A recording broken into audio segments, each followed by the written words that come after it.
Hi, good evening, folks. In this video, we're going to take a look at what teams are we most likely going to target in the trade market this offseason. Coming up.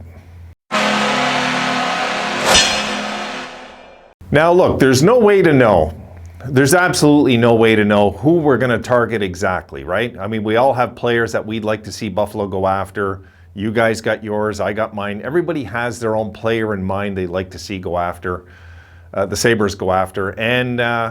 But the thing is, we got to keep in mind there's going to be competition for some players also. There's going to be some players in demand out there that Sabres might know that, like Chikrin's one of them, just an example, right? There's going to be a high demand for him. Now, not everybody's going to be targeting the players that we're going to target, but there is going to be certain teams that know they're going to be targeted by other teams, and they might just be waiting out for offers and what have you. Let's take a look at this. And I've got my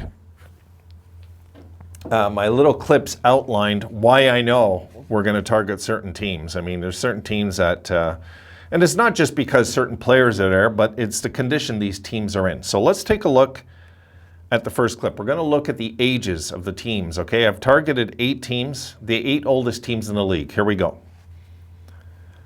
The Islanders are 30.1 years old. The Penguins are 29.7.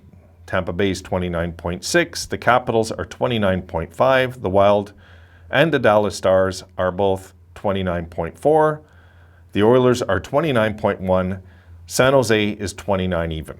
Those are the top 8 I just cut out for now. Now, of course, it could be other teams, okay, of course.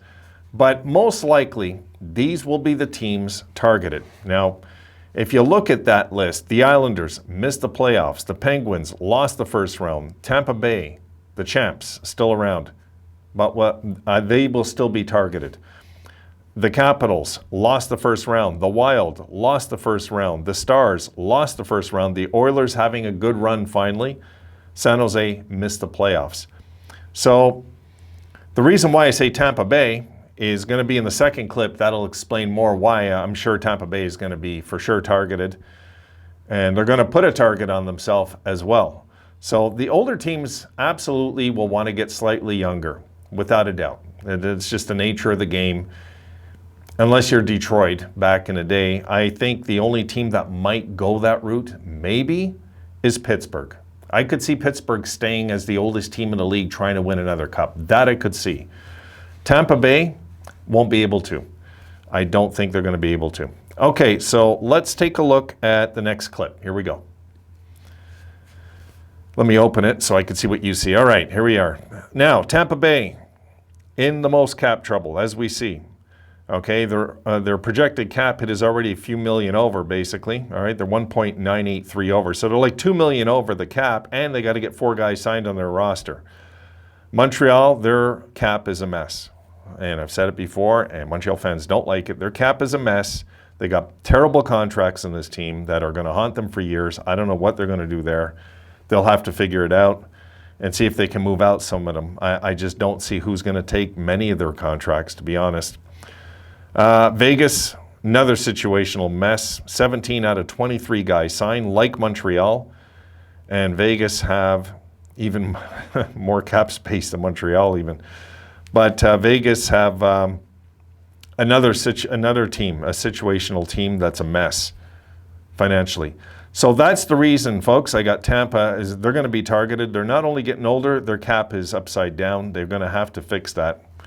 Now, Boston, they're not in bad shape. They only need 1 guy to fill out the roster, and they got 2.3 million. So they're just going to tweak changes on that team, but that team is getting older as well. The core is, not the team as a whole. The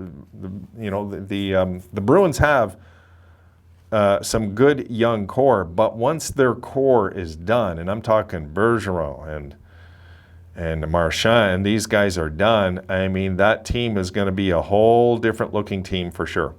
Florida, in a mess. This is what I talked about months ago. They need to get 7 guys signed. They got 16 out of 23. And they got 3.9 million of cap to get 7 guys signed. Not going to happen. They're going to have to unload players. These are teams we're going to target too, just for the record, guys. not just the older ones, the ones in cap trouble. Of course, we can target Florida. We can target Boston to a degree. Boston doesn't really need to be targeted. But Florida, big time target. Vegas are, Montreal are, Tampa are.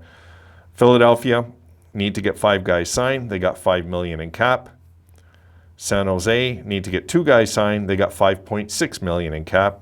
They're not in bad shape. Edmonton need to get 8 guys signed. They got $7 million in cap. And Kane is one of those guys they're going to try and get signed. So I don't know how they're going to figure it out in Edmonton. They're going to have to lose players. This is why I was targeting Yamamoto in a recent video. Just one name, in Edmonton. Of course, they'll figure it out, but it's not a pleasant number when you got to get more guys signed than you have in millions left. Minnesota are finally running into the Suter-Parise situation. That cap is going to hurt them. They have $7.3 million to sign 5 guys. Toronto, in their usual scenario, where they got about $1 million per guy that's they're going to have to get, they need to get 6 guys signed for $7.8 million. Washington need to get 5 guys signed with $9 million about in cap.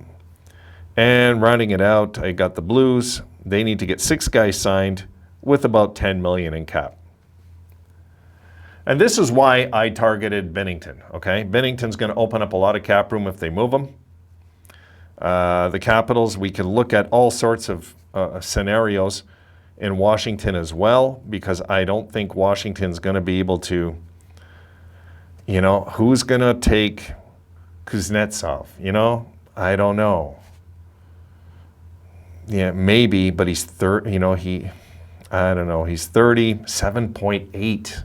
Ouch. TJ Oshie, 35, 5.7. This was the year they were supposed to have one more run, really, and they banked on it, and it didn't happen. So they've got, how many guys? They got 1, 2, I'm counting guys over 5 million. They got 6, 7, 8. They're probably, of all those teams, they probably have the most.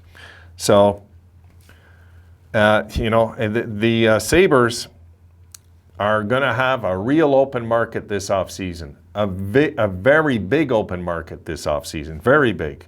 We could get somebody potentially that's getting $7 million a year, probably get him for a second-round pick, really.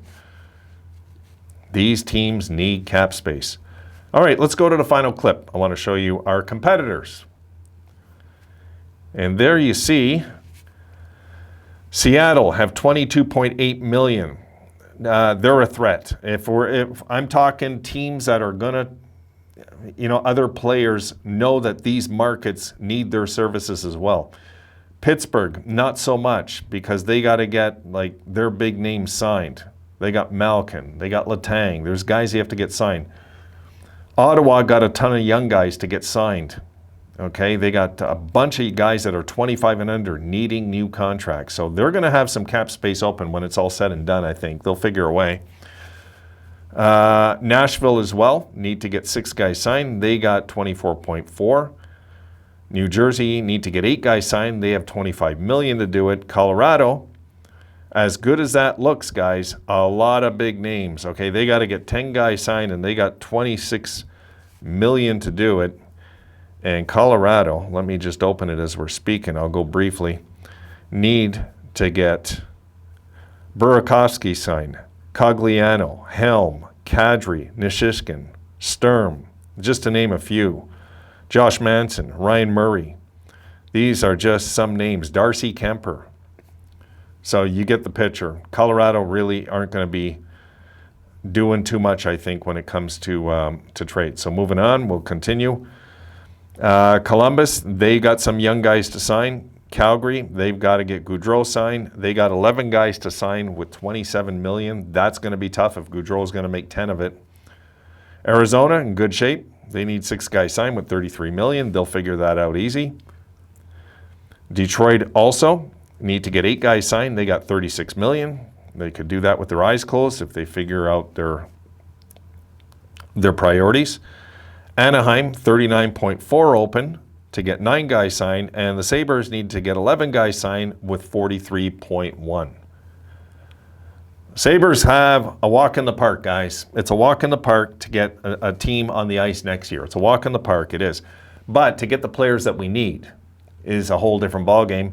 But don't think that chart I just showed you with the teams with all the money, that the players out there that are, let's say, UFA. This counts for UFA too, this video. It does. UFA are going to look at that. They're going to look at that too. But these are our competitors when it comes to us going in the UFA market and trying to get somebody. And these are the guys that are going to be out there as well. So there's a lot of teams with cap, just not as much as us. And the Sabres are very healthy that way. We have to look at, we have to target, guys, we're going to have to target the older teams. The older teams are going to want to move some guys in their 30s, and we want to welcome some in. We need to get a few vets on our team. I would have no problem with every guy that we get in this offseason. I would prefer the forward to be younger, to be honest. But I would like to get a 30-year-old defenseman. And you know me, I'm not high on getting guys in their 30s, but I think now's the time that we do need one on our blue line. And I'm talking a guy that, a big name guy, but it could be somebody 27, 28. That's fine also. It really is. A goalie, I would prefer late 20s to mid 30s, in that range. Unless we can get a stud like Carter Hart, of course, in some sort of deal, but that's the odds of that are thin. And then we're good to go. But we do got to get a goalie. We got to get a defenseman, and a right-sided defenseman, preferably, makes life a little easier. And there's some good ones out there. We know it. So in that video I showed you yesterday, there's some good names there I'd be very happy with. And also a forward, And I'm thinking a centerman, guys. I know we're good at the center position, but you can never have enough centermen. You can never have enough centermen. So I'm interested. I'm interested to see which way we're going to go. I think we're going to target teams like the Islanders. I do. Not so much the Penguins, because there's not really a ton there that I got my eyes on. The Islanders have kind of pieces that we need. Guys like, let's say, like Clutterbuck and Matt Martin. These are guys that I would like the Sabres to get in our lineup, because we need some muscle. And these are one of the issues. And let's say even Florida, with a guy like Gudas, if we could go out and get players like that and add them into our dressing room, oh my goodness. I mean, we would definitely be a good hitting team next year, and that would solve that crisis, that part of it. We have enough talent offensively, we do. But if we can get somebody that's awesome, I'm all for it, of course, right? Of course. As long as it doesn't break the bank the following year when we got to sign other guys. And, if you don't just look at that $40 million thinking we can max the cap, because, guys, then we got all the contracts the year after. Let's not forget. Let me briefly go over that just to give you an idea why we cannot and should not max our cap under any conditions. Because next year, we're going to need that money open to have an easy off season. We do not want to have a season where we are in total state of panic because we have no money. We don't want to be one of those teams. Yeah, see, the year after, Okposo, well, that's not a big deal. It isn't. Okposo will probably sign for nothing if he stays here. Gergensen's no problem there. Here's the problems. Bjork, no problem if he moves on. Tage, Dylan Cousins, Asplund, not too big a deal if we move on there. So, but Tage and Dylan Cousins will be kicking in, next summer. And we have to look at that and be very, very careful that we have money left over, especially for our young guys. We have no choice. Then the year after, Middlestat, Dahlin, Jokiharju, Owen Power. Just something to think about, guys. Okay, this video's been long enough. That's it. I'll see you guys in the next video.